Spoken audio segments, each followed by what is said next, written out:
Ça marche? Bonsoir. Je ne sais pas comment exprimer mon... C'est plutôt une crainte qui s'enchaîne peut-être sur ce que vous venez de dire. Est-ce que moi, je trouve qu'on est dans une situation dramatique en termes d'inéquité sociale, enfin tout ça. Et est-ce que, c'est la réflexion que je me fais depuis quelques années, est-ce que justement le fait que des tas d'associations solidaires, voilà, les Restos du Cœur, enfin ces choses-là, existent, soient extrêmement actives, dynamiques, mobilisent plein de gens, est-ce que ça ne contribue pas à donner bonne conscience à un État qui va de plus en plus dans un type de mesure, en tout cas c'est comme ça que moi je les ressens, totalement inéquitable. Donc est-ce qu'en fait le travail de tout ce soutien solidaire, c'est ma crainte, ne contribue pas à aggraver encore au niveau des propositions législatives qui sont faites.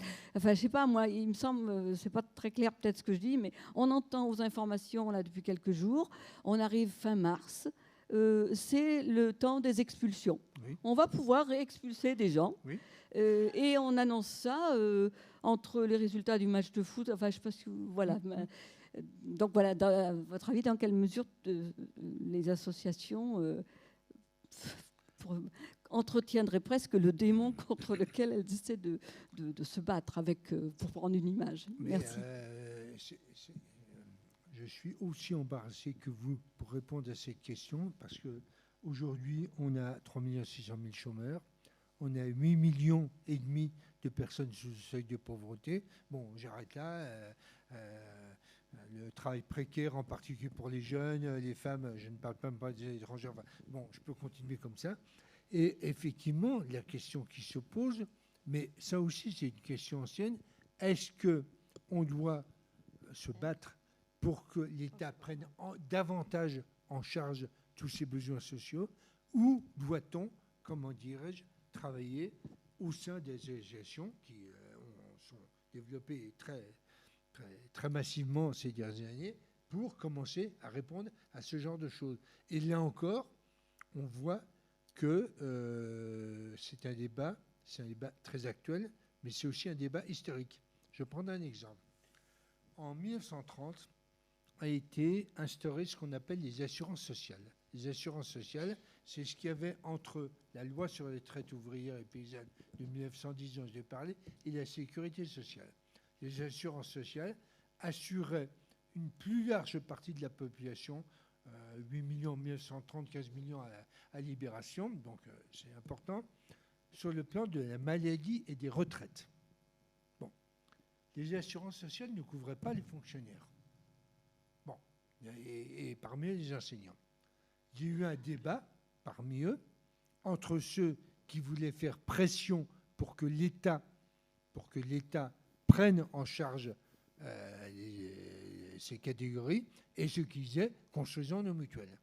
Construisons nos mutuelles. Bon, ça s'est réglé à Libération avec l'apparition de grandes mutuelles comme l'Algène, etc. Mais bon, c'est une autre histoire. Vous voyez, donc c'est un débat qui est ancien, mais c'est aussi un débat, comment dirais-je, très actuel. Et bon, je suis évidemment embarrassé pour vous répondre. Ce qui est certain, c'est que le poids des associations a augmenté. Ce qui est certain aussi, et ça on le sait, on le voit, c'est qu'elles sont de moins en moins aidées par l'État qui se décharge de plus en plus sur elles, sur les collectivités publiques. C'est un éternel problème. Je n'ai pas de réponse. Je ne sais pas, mais la question se pose.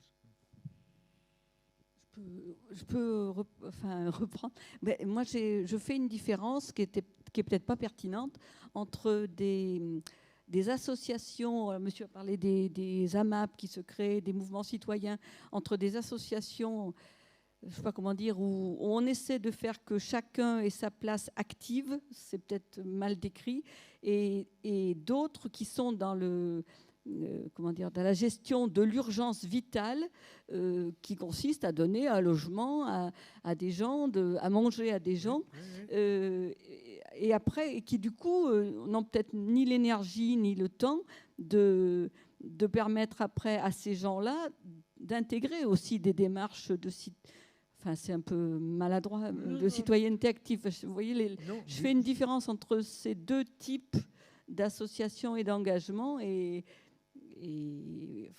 enfin oui, voilà, je ne sais pas si c'est bien clair.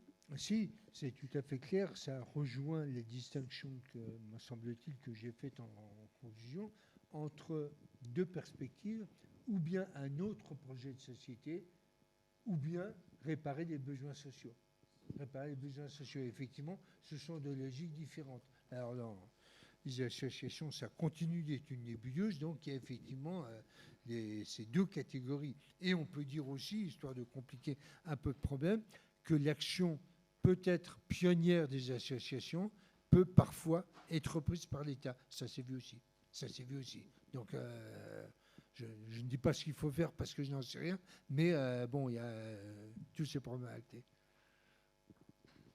Mais moi, je voudrais poser une question qui n'est pas tout à fait sur le même registre, encore que des fois, ça peut peut-être se rejoindre. C'est des relations contradictoires entre l'économie sociale et solidaire, les mouvements d'économie sociale et solidaire. On a parlé des liens plus ou moins précis avec le socialisme utopiste. Mais qu'en est-il des relations contradictoires qu'il y a pu y avoir entre cette économie sociale et solidaire et les idées marxistes ? Et les idées marxistes ?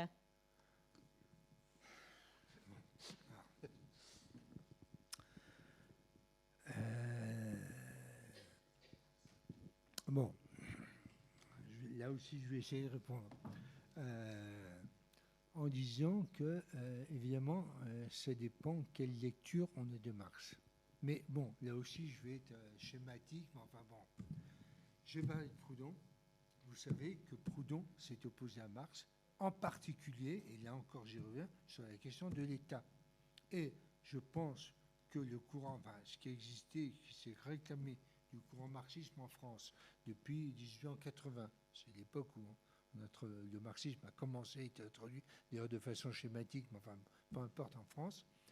Et là aussi, il me semble qu'une partie du Parti socialiste, Jules Guesde, bon, ensuite le Parti communiste, se sont réclamés des idées de Marx et voulaient changer la société par l'État. Bon, il me semble que ce qui les distingue, justement, des mouvements d'économie sociale, c'est que eux pensent, avant 1914 et ensuite, beaucoup plus tard, changer la société, mais pas par l'État. Pas par l'État. Et quand on regarde un peu plus près, on voit que autant les mouvements d'économie sociale, en particulier la coopération de consommation, un peu la coopération de production dans les années 70, a été proche parfois du Parti socialiste, mais proche du Parti socialiste de la deuxième gauche, qui n'est pas marxiste. Ça, je peux vous l'assurer. Bon. Quand on regarde maintenant l'histoire de ces mouvements sur une longue période, de 1920 à même de la Grande Guerre à nos jours, enfin de 1920 à nos jours, on voit que le Parti communiste a une faible importance, très faible, très faible. Bon, alors là aussi, je vais donner quelques éléments. Elle est nulle dans la coopération de production. Elle est faible dans la coopération rurale, même s'il y a eu le MODEF, etc. C'est quand même pas énorme. Elle est faible dans la coopération de consommation de 1920 à 1936. On peut estimer que le poids du communisme dans le mouvement coopératif de consommation, c'est au mieux 5%. Et je vais vous donner un épisode qui est significatif. Le fleuron de la coopération communiste se situait à Paris, dans une coopérative qui s'appelait la Bellevilloise. La Bellevilloise a une longue histoire qui remonte à 1877, qui a été fondée par des socialistes, et puis pour des raisons, bref, peu importe, les communistes s'en emparent en 1920-21. Bon, et on connaît très bien cette histoire. Bon, et la Bellevilloise, c'est vraiment la coopération communiste. Eh bien, la Bellevilloise fait faillite, vous savez quand ? Le 5 mai 1936, donc exactement au début du Front populaire, Et le Parti communiste ne lève pas le petit doigt pour la sauver. Bon, hésite la coopération communiste. Bon, on trouvera encore quelques coopératives, mais enfin, c'est vraiment un signe à partir de cette époque et après l'opération. Et alors, si on regarde maintenant du côté des mutuelles, jusqu'à 1936, justement, les communistes, la mutualité, c'est horrible, c'est des réformistes, c'est affreux, c'est des curés, c'est des bourgeois, on n'en veut pas, c'est le grand patronat, enfin bon, j'en passe, etc.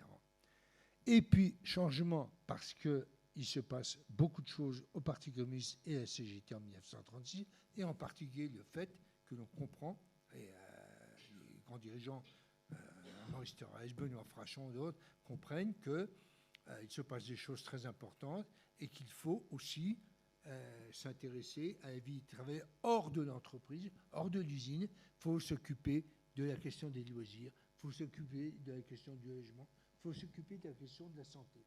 Et on voit, alors bon, là, je schématise aussi, on voit quelques communistes qui commencent à s'investir dans la mutualité, ce qui n'avait jamais été le cas avant. Je citerai simplement le nom de Lucien Mélignon, un communiste marseillais, qui commence, comment dirais-je, à s'investir là-dedans, qui crée sa mutuelle, bon, avec des difficultés, mais en 36-37. Évidemment, tout ça est complètement cassé par la guerre. Et après la guerre, Lucien Mélignon recommence. Et plus largement, on verra une fédération proche de la CGT, pas proche des communistes, mais proche de la CGT, qui est quand même dirigée majoritairement par des communistes. Elle est dirigée par Louis Calisti, il est mort maintenant, qui était communiste. La Fédération des mutuelles de France, enfin elle s'appelle autrement, elle est créée en 1960, elle finira par les Fédérations des mutuelles de France. Naturellement, les rapports ne sont pas bons avec la Fédération nationale des mutuelles françaises, ça vous l'imaginez, et elle finira par intégrer la FNMF en 2002, même s'il y a encore quelques îlots d'autonomie ou de résistance, même pas. La Fédération des mutuelles de France a dû rassembler au mieux 10% des forces mutualistes en France. Donc, qu'est-ce que je dis dans toute cette histoire? Si je parle des associations, allez, encore une, les associations, on voit aussi que les associations sont faibles. Le Parti communiste est faible dans cette histoire, faible dans l'histoire des associations, sauf peut-être l'une d'elles, le Secours populaire, puisque au départ, le Secours populaire en 1936 est une création du Parti communiste. Là aussi, il est cassé par la guerre. Il renaît à la Libération, mais il prend très lentement son autonomie par rapport au Parti communiste, et l'autonomie est réelle, même s'il continue à avoir des liens, mais l'autonomie est réelle à partir des années 70. Conclusion, le communisme n'a qu'un poids secondaire dans toute cette histoire. Et bon, le communisme, que je sache, se réclame quand même, je crois, des idées de Marx. Donc, pour moi, je pense que les idées marxistes ont peu d'importance dans cette histoire. Alors, j'ai une autre question concernant le rôle des organismes. C'est moi qui parle, pardon. J'avais le micro depuis un moment. On constate que les complémentaires, les mutuelles, les coopératives, les associations jouent un rôle fondamental dans notre vie quotidienne, oui, aussi bien au point de vue de la santé qu'au point de vue de la consommation, un certain nombre de services pragmatiques comme ça, de réponses efficaces à nos besoins quotidiens. Nous le savons, mais il semble que ce soit un mastodonte non connu, ou en tout cas ignorer, ce que vous avez énoncé tout à l'heure. Donc, n'y a-t-il pas finalement, parce que non seulement ça répond à des questions pragmatiques de la vie courante, mais ça permet aussi le développement de la citoyenneté, la prise de conscience des enjeux politiques et sociopolitiques et socio-économiques de notre société. Donc, c'est aussi un enjeu très, très important pour notre positionnement les uns et les autres dans la société. Or, c'est un mastodonte méconnu. Oui. Donc, y aurait-il une responsabilité particulière de ces organismes pour faire vivre la démocratie en leur sein d'abord, puisque quand on a voté pour notre complémentaire santé ou notre complémentaire mutuel, c'est quand même un petit peu du cinéma, entre guillemets. Quelle démocratie réelle? Et donc, quel est le rôle qui pourrait se développer pour que ces organismes, en effet, puissent faire connaître plus l'intérêt de s'y engager. Alors, il y a bien des questions, il y a bien des réponses qu'on peut apporter. Bon, la première, je suis absolument d'accord sur le fait que travailler à faire connaître cette histoire, c'est faire œuvre citoyenne et œuvre politique. Je suis complètement d'accord avec vous. Bon. Un premier constat, on va partir de l'école. Cette histoire n'est pas enseignée. Cette histoire n'est pas enseignée. Cette histoire n'est ou très peu ou très mal, alors que, bon, elle concerne tout le monde. Elle concerne tout le monde. La protection sociale, ça paraît quelque chose d'affreusement au prime abord technique, les retraites complémentaires, on n'y comprend rien. Effectivement, c'est compliqué, etc. Il n'empêche que, bon, on sera tous malades, on aura tous une retraite, il y a un moment où on mourra, etc. Donc, ça concerne tout le monde. Et là, on a une contradiction. Moi, je pense ce sont des sujets extrêmement sensibles, à la fois extrêmement sensibles et à la fois extrêmement occultés, mais qui peuvent mobiliser des tas de gens. Prenez l'exemple du plan Juppé en 1995. Bon, ça venait en plus après une période de très grave crise syndicale, etc. Bon, là, je veux dire, les gens se sont sentis concernés très rapidement et très vite. Bon, donc ça, c'est un premier point. Moi, je serais évidemment pour que dans les programmes scolaires, on parle un peu de cette histoire. On n'en parle pas du tout. Bon, deuxième raison, ces mouvements, tous ces mouvements dont je vais parler, ont une histoire peu connue parce qu'ils la font très mal connaître. Ils la font très mal connaître. Ils ont un rapport très compliqué avec leur histoire. Alors là, je pourrais en parler pendant des heures. Je vais quand même en dire quelques mots, parce que moi, ça fait 30 ans que je me bats pour ça. La mutualité que je connais bien. Bon, la mutualité s'est méfiée pendant plus de 40 ans des historiens, parce que les historiens mondiaux, on va aller voir ce qui s'est passé sous Vichy. Ce qu'on a fait sous Vichy, c'est très mal, donc on n'en parle pas. Bon, encore une fois, les choses bougent, mais quand même, ça met beaucoup de temps. Ça met beaucoup de temps, et j'ai été frappé, ça m'est arrivé, j'ai fait des cours de formation d'histoire justement pour des mutualistes, des responsables mutualistes pendant 10 ans, qui étaient d'une ignorance sur l'histoire de leur mouvement, et pourquoi on ne leur avait jamais appris. Je ne manque pas d'eux, constate qu'on ne leur avait jamais appris. Et que d'ailleurs, ces cours de formation ils ont été mis en place vers l'an 2000, ce qui veut dire qu'ils n'existaient pas auparavant. Donc il y aurait peut-être aussi du travail à faire de ce côté-là. Moi, je suis de ceux qui pensent que l'histoire permet, pas seulement évidemment, mais que l'histoire permet de comprendre des choses actuelles, qu'elle permet de mieux comprendre l'actualité, qu'elle permet de mieux comprendre notre monde, et qu'effectivement, c'est un combat politique.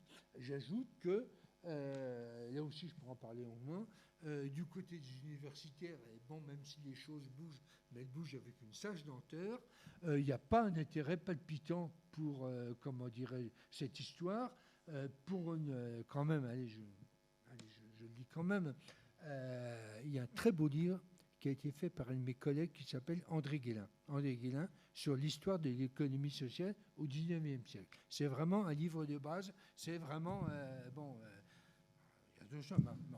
Bon, il se trouve, moi je lui ai dit, mais il faut que tu fasses le deuxième tome. Il n'a pas fait le deuxième tome. Donc c'est pour ça que je l'ai fait, je vous ai fait cet exposé. Mais bon, cette histoire n'existe pas. Cette histoire n'existe pas. Pour vous prendre encore un exemple, il n'existe aucune histoire générale de la Fédération nationale de la mutualité française. Il y a des bruits, etc., mais c'est une histoire qui est à peu près complètement à faire. L'histoire du mouvement coopératif. L'histoire du mouvement coopératif, elle est bien connue jusqu'en 1923. Pourquoi 1923 ? Parce qu'un de ses dirigeants, qui s'appelait Jean Gaumont, a sorti une histoire monumentale, qui, là, évidemment, bon, il n'y a pas tout, mais enfin, il y a énormément. Après, il faut attendre 30 ans, j'ai bien 30 ans, 1956, pour qu'un petit ouvrage de 90 pages paraisse sur la coopération. Des exemples comme ça, je peux continuer. L'histoire des associations est encore moins connue, et absolument pas de façon globale. Vous me demandez, y a-t-il un ouvrage général sur l'histoire des associations ? Il n'y en a pas. Et les questions qui m'ont été posées, des associations laïques, catholiques, des associations de besoins sociaux, des associations de perspectives de la société, ça, c'est extrêmement, extrêmement flou. Je peux continuer comme ça. Donc tout ça contribue évidemment au fait que c'est une histoire peu connue. Et là encore, bon, je ne peux évidemment que dire bravo à ce que vous faites ici, parce que, bon, quand vous faites une exposition de ce genre, effectivement, vous heurtez fatalement à des problèmes au fait que cette histoire est mal connue, mais vous faites avancer les choses, et c'est très important. C'est très important. Moi, enfin, là, je reviens sur des choses qui sont moins dans des grandes perspectives, mais une petite bizarrerie régionale qui semble quand même très intéressante et qu'on a noté dans un espace, enfin, qu'on a noté d'une manière, qu'on a mis en perspective théorique dans un espace de l'exposition, c'est la République coopérative. La question de la République coopérative avec 3 illustrations limousines, si on peut dire. La première, l'ancêtre, la colonie de Boussac, autour de Pierre Leroux.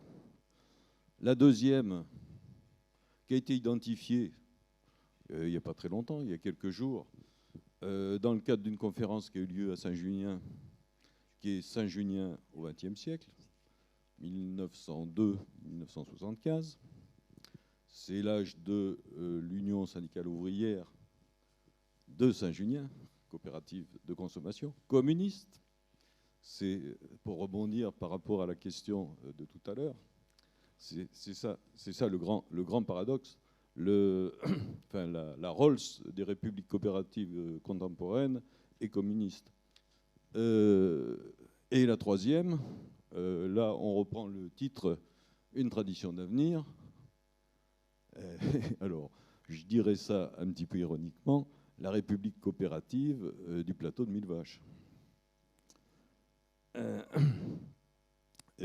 qui est quelque chose de très actuel, en développement et protéiforme, très protéiforme. Et là, c'est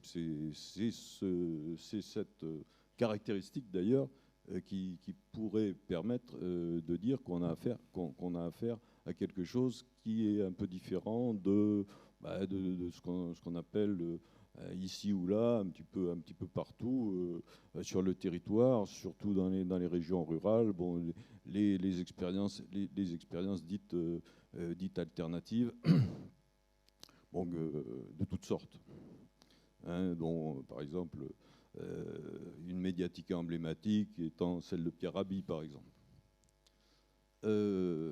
Oui, donc on a soulevé cette vieille histoire théorique de République coopérative, illustrée ici en Limousin d'une manière chronologique et concentrée, et paradoxale, puisque il y a une République communiste.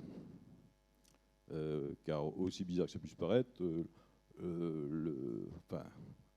des personnages le personnage principal de cette République coopérative, historiquement, qui est Joseph Lavergnat, était le seul délégué représentant la Fédération SFIO de la Haute-Vienne à choisir la 3e internationale contre Pressman et autres.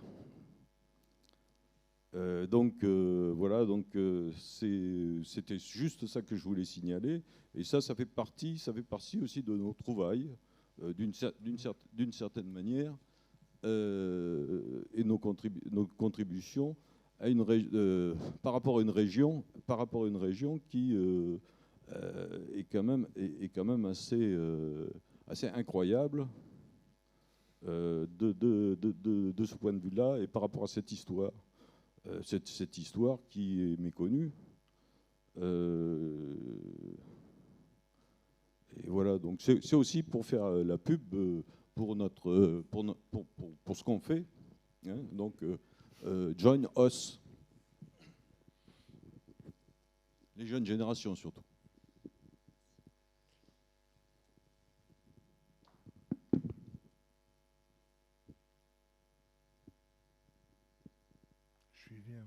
Je suis évidemment d'accord. Si j'avais le temps, mais là, ce serait une autre conférence, ce serait de montrer, parce que je n'en ai pas du tout parlé, la spécificité de ce qui se fait, de ce qui s'est fait en Limousin et qui tranche avec d'autres régions. Et tout ce que tu as dit, je suis complètement d'accord. Moi-même, j'ai cité le nom de Jean Rougerie, parce que pour moi, ça reste une énigme. Comment il est venu là, j'en sais rien. Quand je dis j'en sais rien, mais je pense que ça s'explique aussi par des particularités de la région. Et bon, sur l'histoire des associations en Limousin, je connais très mal, je m'en excuse, mais évidemment, je n'ai pas eu le temps de le dire dans mon exposé, bon, les choses varient d'une région à l'autre. Par exemple, bon, pour vous donner une idée, la coopération de consommation est forte aussi dans le Nord, dans la Lorraine, à Paris, à Lyon. Par contre, elle est beaucoup plus faible dans le Midi. Enfin, il y a toute une géographie hexagonale des mouvements à laquelle il faudrait se livrer. Là aussi, on ne peut que souhaiter que ce que vous faites soit fait ailleurs, parce que là, on pourra confronter, discuter, comparer. Et on aura tous à y gagner, évidemment.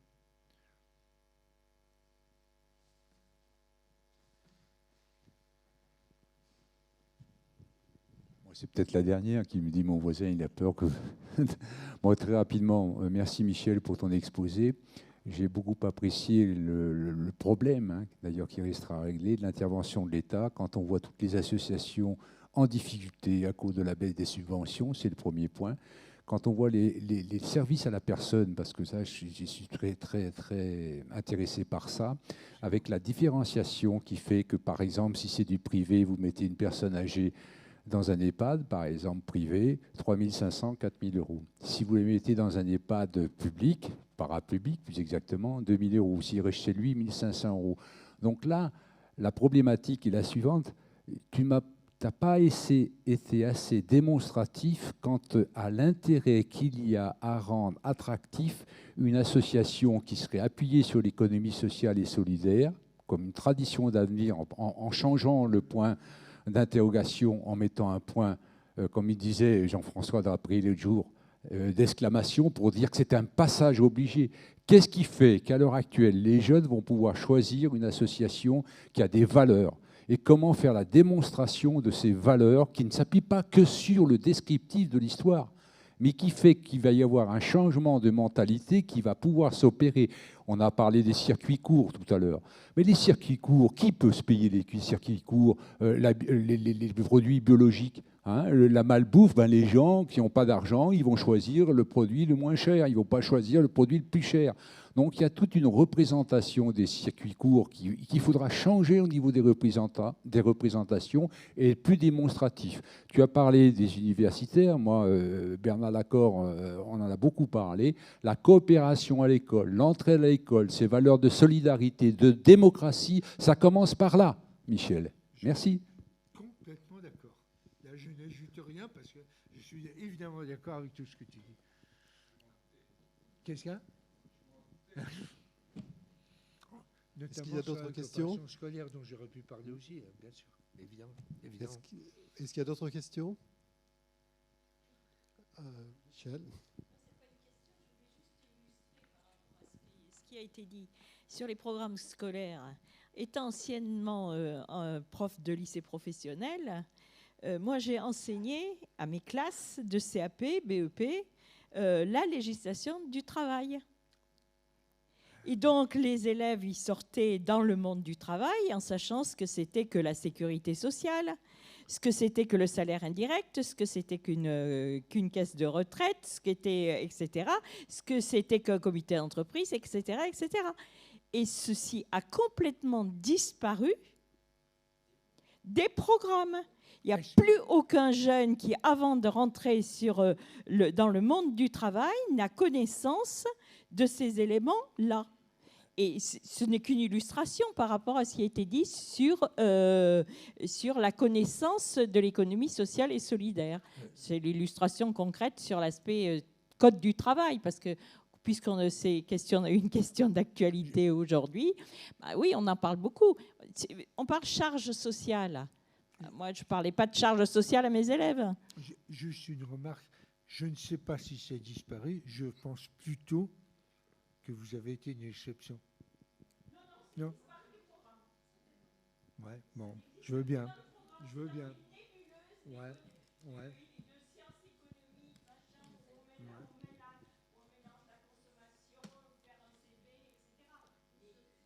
Oui, mais est-ce que...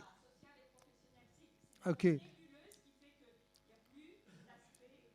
Est-ce que vous parliez des coopératives? Est-ce que vous parliez des mutuelles? Est-ce que vous parliez des associations? C'est pas une critique, hein, évidemment, mais le programme, bon, ok, il pouvait y avoir certains aspects du programme qui recouvraient la législation, etc., mais sur les trois mouvements, je pense qu'il n'y a pas grand-chose. Bon, nous allons peut-être conclure. Vous remercier, Monsieur Dreyfus, remercier l'assistance. Et puis, personnellement, je suis le trésorier de l'association PR2L. Et faire appel à candidature. Vous avez aimé notre conférence. Nous espérons que vous aimerez aussi notre association et venez nous rejoindre nombreux. Nous avons besoin à la fois d'adhérents, mais aussi nous avons besoin de gens qui travaillent avec nous en commun, parce qu'aussi on travaille aussi en démocratie et on a besoin de nouvelles personnes dans notre association pour venir nous soutenir. Je vous remercie.